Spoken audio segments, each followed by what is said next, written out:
नमस्कार मंडळी, आज आपण करतोय मस्त अशी शेवग्याच्या पानांची डाळ भाजी किंवा शेवग्याच्या पानांची आमटी. चवीला अप्रतिम होते, त्याशिवाय ती खूप पौष्टिकही आहे. करायला ते एकदम सोपी आहे. यासाठी शेवग्याची पानं घ्यायची, शक्यतो कोवळी पानं घ्यायची, म्हणजे ही जी आमटी ना ही छान होते. पानं सगळी आपण दांडीपासून वेगळी केली, त्यातल्या सगळ्या दांड्या काढायच्या, अगदी बारीक असतील ना त्यासुद्धा काढून घ्यायच्या.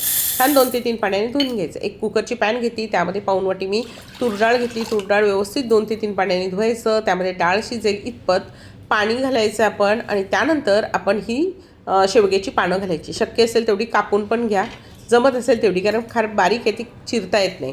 ती घालायची. अगदी थोडंसं पाणी वरतून आणखी घातलेलं आहे मी. त्यानंतर हिंग घालायचं आहे, हळद घालायचं आहे, कुकरचं झाकण बंद करायचं आहे. कुकरला 3 ते 4 शिट्ट्या काढायच्या. कुकरची वाफ गेली का बघा आपली भाजीशी मस्त शिजून आली. ही रवीच्या साईने थोडीशी आपण हटून घ्यायची आहे. त्यानंतर त्यामध्ये फक्त 1 चमचाभर आपण घालायचं बेसन. हे बेसनपीठ यासाठी की भाजी छान मिळून यावी व्यवस्थित. 1 चमचा पुरे होतं, त्यापेक्षा जास्त घालायचं नाही. छानपैकी आपण त्याला मिक्स करून घेतलेलं आहे. त्यानंतर आपण काय करायचं आहे, 5 ते 6 लसूण पाकळ्या, 1 ते 2 हिरव्या मिरच्या, आणि त्याचबरोबर जिरं आपण ठेचून घेतलं आहे. कढईमध्ये तेल गरम करायचं. तेल गरम झालं की मोहरी घालायची. तेलाचं प्रमाण आपल्या आवडीनुसार कमी किंवा जास्त करा. मोहरी घालायची. मोहरी तडतडली की आपण केलेला क्रश घालायचा आहे, म्हणजे हिरवी मिरची, लसूण आणि जिरं याचा. हा व्यवस्थित परतून घ्यायचा. हा व्यवस्थित परतला गेला की त्यामध्ये घालून घ्यायचं आहे 1 चमचा लाल तिखट, पाव चमचा हळद घालायची, आणि अर्धा चमचा धना पावडर घालायची. हे घातलं की याला पुन्हा छानपैकी मिक्स करून घ्यायचं आहे. त्यानंतर आपली शिजलेली जी भाजी होती, म्हणजे शेवग्याची पानं आणि डाळ, ती घालून घ्यायची आहे.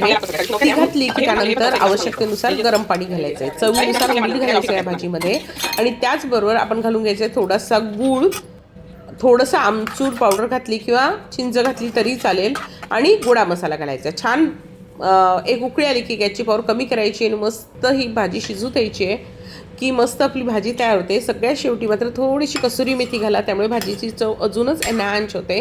तर अशी ही शेवग्याच्या पानांची भाजी नक्की करून बघा.